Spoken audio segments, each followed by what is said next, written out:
Lightning didn't just hit the oak that night. It cracked open a chapter I thought I'd already survived. The boom came first. It wasn't a sound, it was a verdict. A roar that made the ground pulse under my boots. Then came the splinter, loud, vicious, and a branch the size of a truck axle spun through the air and crushed the red Corvette like it was made of foil. I didn't even see it fall. I just heard the windshield burst and glass rain down like cursed confetti. By the time I ran out, sirens were already bouncing off the hills. Rain soaked my back before I made it to the road. And there it was. The rental car pancaked, hood accordion folded under the weight of the tree limb. A tourist kid in flip-flops stood beside it, wide-eyed, holding his phone out like it could undo what happened. One of the deputies handed me a clipboard. "Mr. Carter?" I nodded, not trusting my voice. "Insurance's preliminary estimate is 200 grand. I didn't blink. Just stared at the ruin while rain drilled my glasses, blurring the numbers. Somewhere behind me, Lily whispered something, a prayer maybe, or my name. But all I could hear was her voice. Anne. She'd twist this. She'd stand at the edge of her porch tomorrow morning with that frostbitten smile and say, "And this is why we needed proper boundaries." The deputy cleared his throat. "Sir, you okay?" I wanted to say yes. I wanted to say I've survived worse. But my jaw just clenched.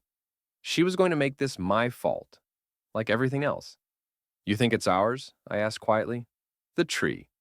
Lines aren't clear from the map they gave me," he said.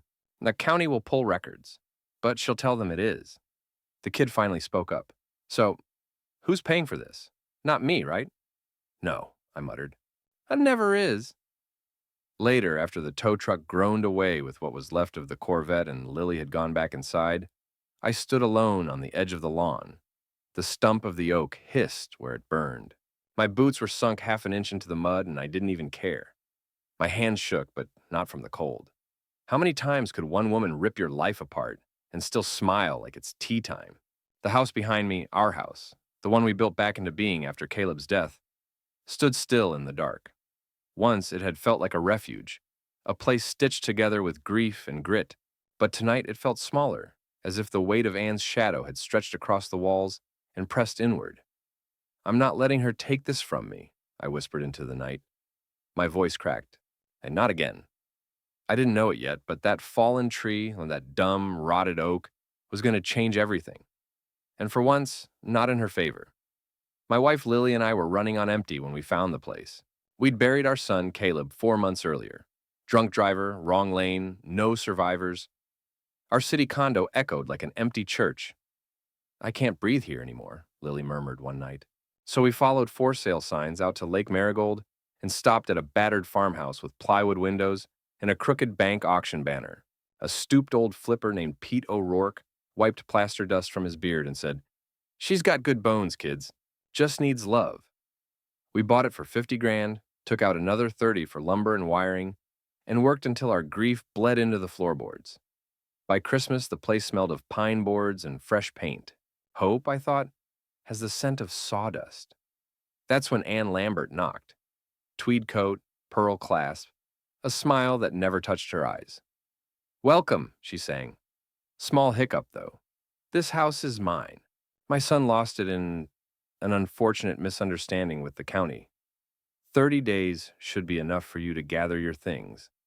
I felt the room tilt. Lily's nails dug crescents into my palm. "No, ma'am," I said. "I hold the deed in my pocket." Anne's lips pinched. "Paperwork can be forged." She floated away before we answered, perfume of lilac and menace swirling behind her. They say small towns keep their secrets like mason jars, sealed tight, tucked in cool, dark places. But secrets don't stay buried when the dirt's been stirred. And Anne Lambert stirred it real good. It didn't take long for the whispers to start. They came through rusted screen doors, from barbershop benches and bait shop counters. "Poor Anne," they said. "Lost her son's house while he was in jail. Tax mix-up or something." By the time the gossip reached the other side of Lake Marigold, I was no longer the quiet handyman fixing up the old Carter place. I was the thief who stole a widow's legacy. The worst part? I saw it coming. Anne's smile had that soft cruelty, the kind you'd find on a church lady handing you a poisoned pie. Sweet on top, bitter at the bite. But I underestimated how fast she could poison the town. A week after the first murmurs, it escalated. Gravel spat under tires. A dented Chevy skidded to a stop halfway up our drive, headlights still cutting through the dusk like searchlights. The driver's door slammed, and a tall man in a canvas coat stepped out, shotgun cradled in his arms like a sleeping baby. I knew who he was before he said a word. Clay Thompson, local legend, ex-Marine, unofficial enforcer of lake etiquette, and the only man in town more feared than respected. Folks said he once threw a drunk into the lake to cool off, and the sheriff thanked him for it. "Evening," I called out, slow and calm, my palms face forward, clear of Tool's threat. "Coffee's hot." He didn't blink, just stared through me like he was lining up a shot. "Folks say you hoodwinked a widow," he finally said, voice like gravel under boot. Lily, who'd been watching from the porch, stepped inside, not out of fear, but to grab the pot. "Then I reckon you better sit down and hear the other half," I said. We didn't invite him in. We didn't have to. Clay made his own decisions. He settled onto a wooden chair by the porch steps. Lily poured him a mug, no sugar, no cream. He sniffed, took a sip, and didn't say another word for a solid 2 minutes. The weight of that silence pressed on my chest harder than the barrel he still casually held. Finally, he exhaled. "I don't like playing referee," he muttered, "but I hate liars worse." I kept my voice low. "Anne's mad she couldn't buy the house back after her son let it rot. It went to auction fair and legal. Deeds clean. I checked it 10 times before signing anything. She says you jumped on it like a vulture. She say why her son stopped paying taxes for 3 years?"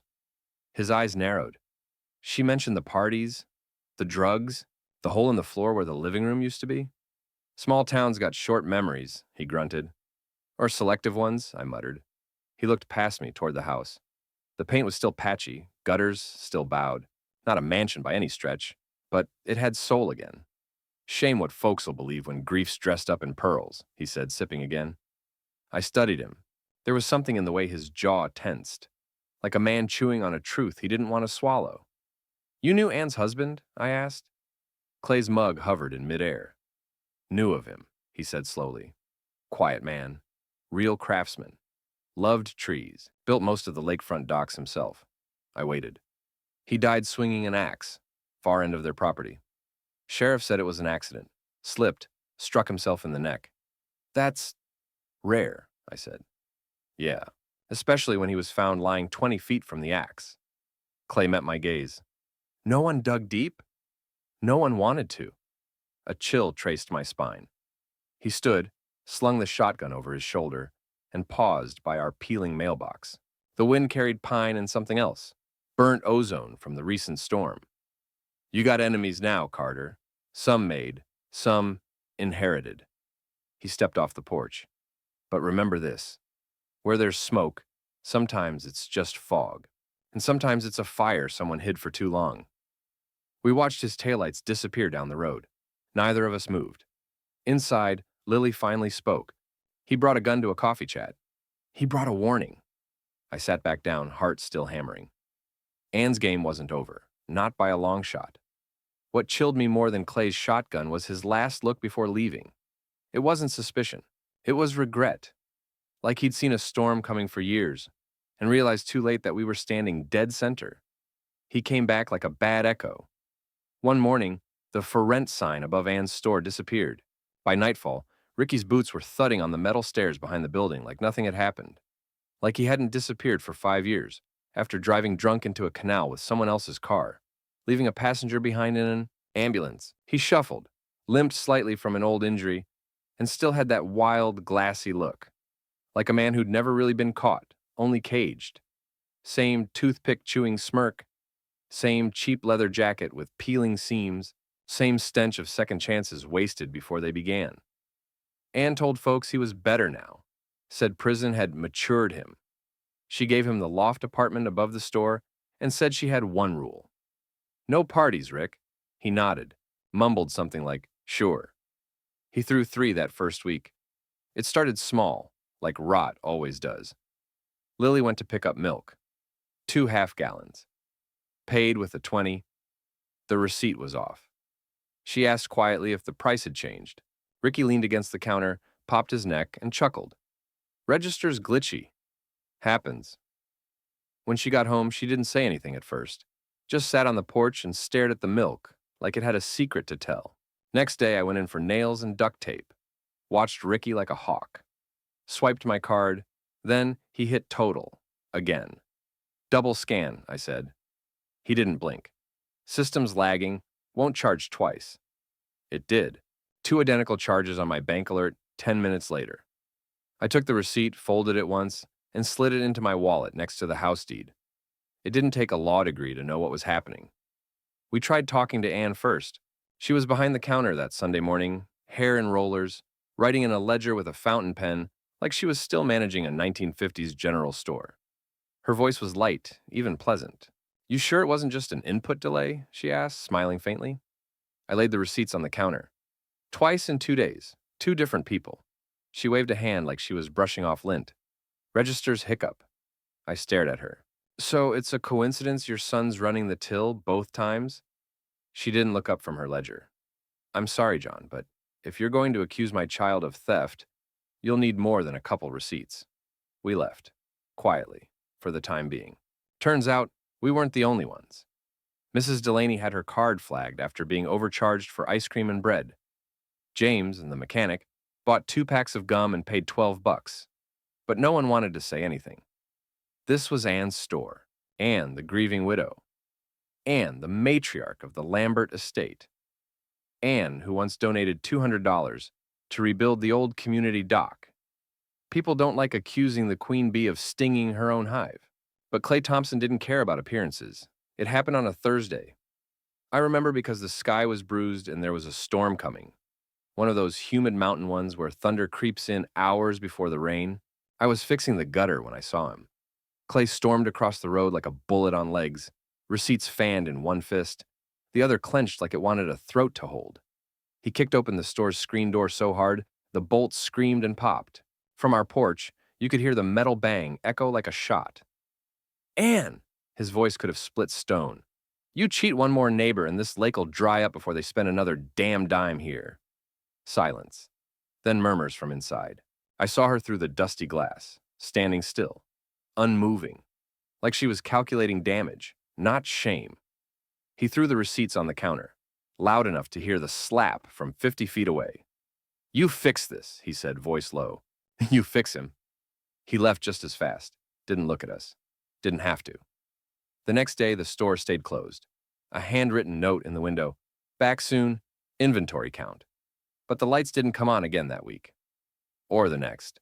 People started whispering in reverse, not about us, about her, about Ricky, about the way money vanished and how Anne had known and turned away. By winter, the windows were dark, but it wasn't the kind of darkness you get from a power outage. It was the kind you earn, the kind that creeps behind you when truth catches up. The sign eventually changed to "closed under renovation," but everyone knew the truth. You can paint the front of a lie, hang curtains in it, sweep its porch clean, but you can't renovate trust once it's gone. We stood in the cold that night, Lily and I, just watching the dead storefront across the road like it might blink. Snow was coming. You could feel it in the air. She squeezed my hand. "You think Clay regrets it?" I shook my head. "He regrets waiting this long." A beat of silence. Then she said it, soft but pointed. "She's going to come after us harder now." "She already did," I whispered. Then we both turned back toward our house, the one we built with our hands, and stepped inside. But I left the porch light on that night, not for safety, for warning. The idea was simple. A white picket fence, chest high, clean lines. The kind our son Caleb used to draw with thick green crayons and smudged fingers, planting tulips along the edges. The kind that meant safety, home, a new beginning. I'd saved for months, measured everything twice. It wasn't just to keep the dogs in, it was to keep the ghosts out. I didn't have to tell Anne, I didn't owe her that. But I did, out of some dying habit of courtesy. She didn't even glance at the full map I rolled out on our porch table. Just tapped one manicured nail against a triangle of shaded land. Her smile didn't reach her eyes. "This here's my herb garden. That triangle's on our deed. My surveyor disagrees." I felt the shift in her voice before I understood the war she'd just declared. 2 days later, fluorescent orange stakes sprang up on our side of the property line like weeds after rain, 10 feet deep into land we'd mowed, seeded, tended for years. One drove straight through the flower bed Lily built for Caleb. The day I pulled the first stake out, Anne watched from across her hedge, arms folded. Didn't say a word. Didn't have to. Later, when I called the first surveyor, he paused at her name. Sorry, he said flatly. I can't take that job. Why not? Don't want to be involved in any Lambert disputes.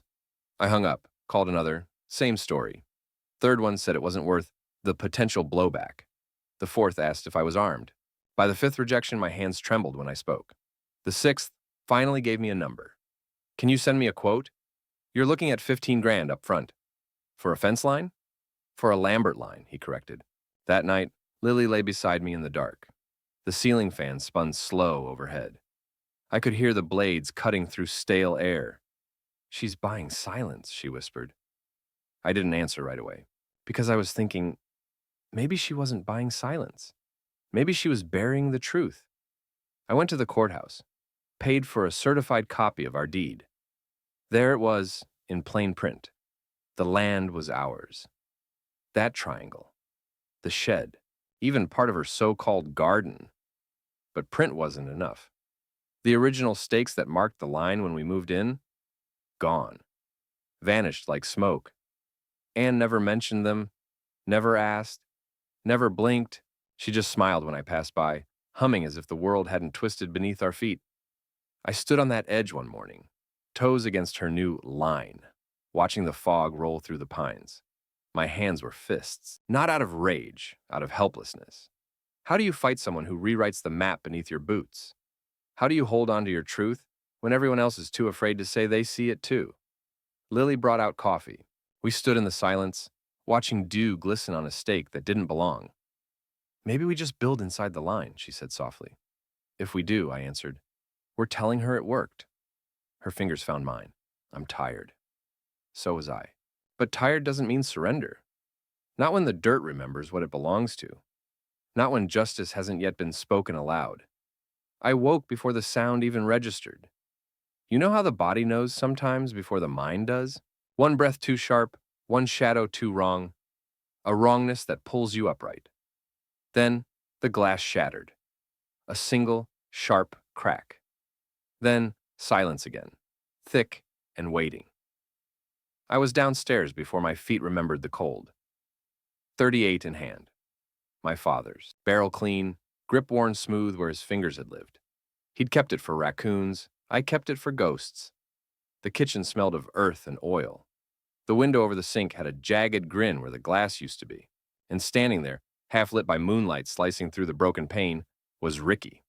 He didn't move. Just stood there, crowbar loose in his hand, like he'd forgotten what he came for. You need to leave, I said. My voice came out low, gravel in it. He blinked slow, took a step toward the pantry, not me. Mom says you owe us rent. The gall of it. The absurdity hit me in the chest before the fear did. You're trespassing. You're living on our land. I took a step forward, gun lowered but steady. Dropped the bar. He stared straight through me. Not drunk enough to sway, but drunk enough to think he was invisible. Breath sour with whiskey, pupils blown wide, he tilted his head. You know she buried him right over there? He nodded toward the hedge. Said he tripped with the axe? Funny thing, I never saw the axe. My blood went cold. He smiled then, not big, just enough to let me know he saw the effect. And for half a second, something in his frame shifted. Slouched shoulders, lank hair, age blurred by shadow. And I saw Caleb, not Ricky. Just a flicker. Just enough to falter. My hand dropped a fraction. It was all he needed. He swung wild, not at me, but toward the fridge. The crowbar slammed into the handle, denting the metal. Then he bolted back out the same broken pane, stumbling into the dark like some drunken spirit kicked from a seance. By the time I caught my breath, he was gone. 2 hours later, the deputy found him behind Anne's woodshed, crouched like a kid playing hide and seek. They didn't even cuff him.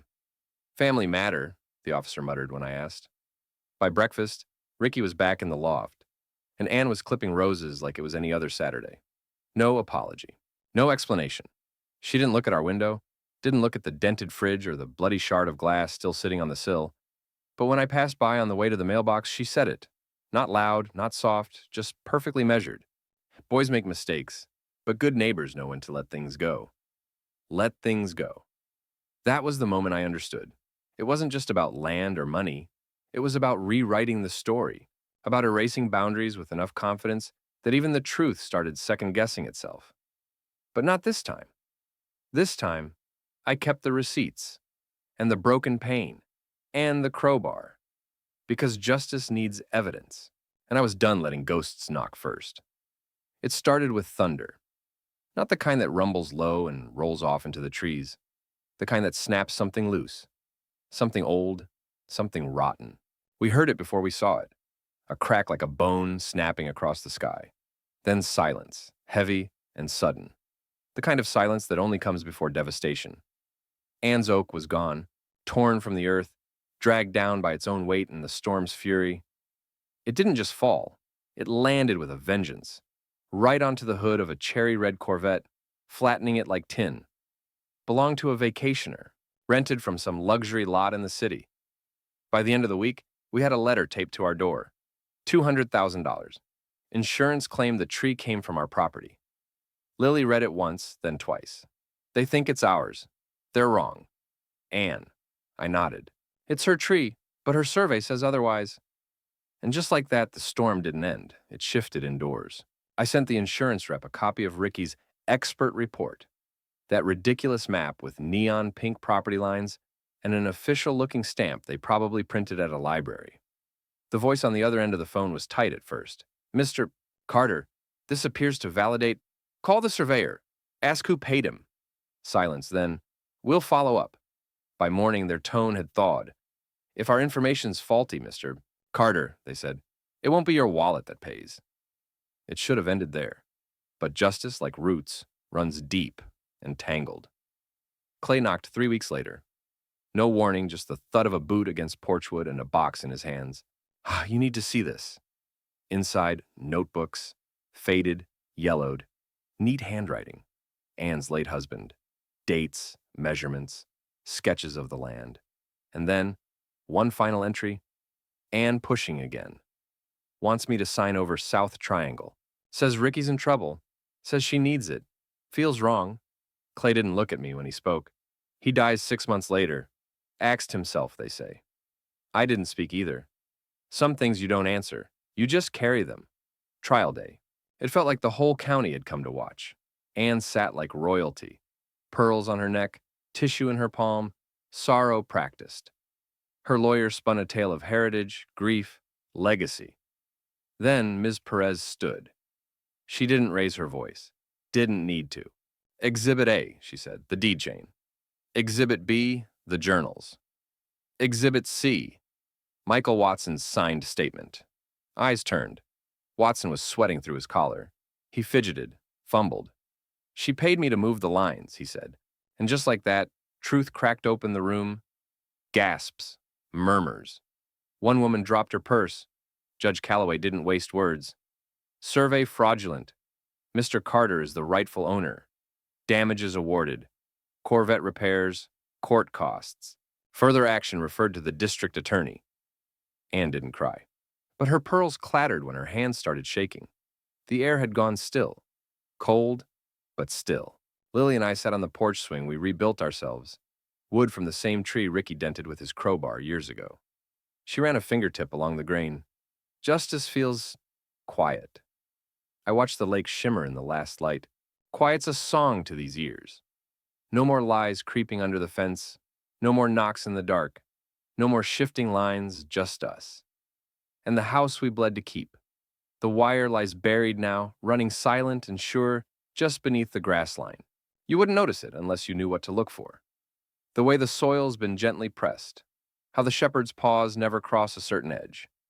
Grace patrols it like a soldier who finally understands her mission. One ear cocked.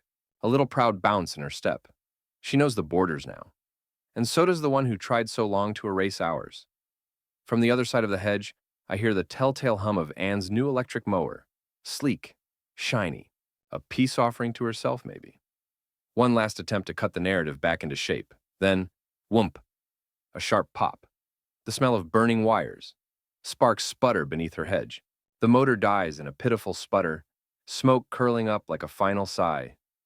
Grace lifts her head, lets out one crisp bark, then goes right back to sniffing the wind. Lily's laugh is soft, like the crackle of kindling. Her head rests on my shoulder. We don't speak. We don't need to. Across the yard, Anne fiddles with her mower handle. muttering something neither of us can hear. She doesn't look over, doesn't ask for help, doesn't demand a replacement. Maybe she knows better now.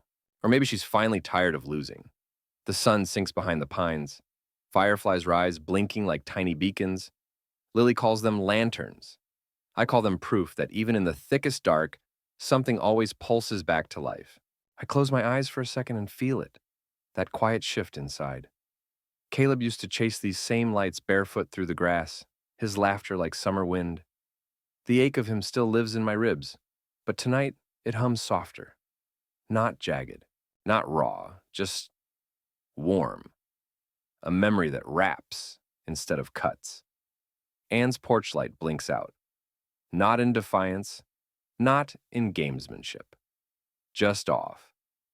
And for the first time in 15 years, the dark doesn't feel like something to guard against. It feels like rest. Lily murmurs something I barely catch. We made it. I take her hand and press a kiss to her knuckles one by one. The ones that held nails, pushed dirt, gripped mine through courtroom benches and insurance threats and shattered windows. She's right, we did. And so, into the sky, I send a final thought. A man can lose a child, a fortune, even a slice of his land. But if he keeps his word and his backbone, the world can't steal his home. The lake answers in kind. A single lap against the dock. Gentle, steady, old-fashioned applause for an honest day's stand. And this time, nothing echoes back but peace.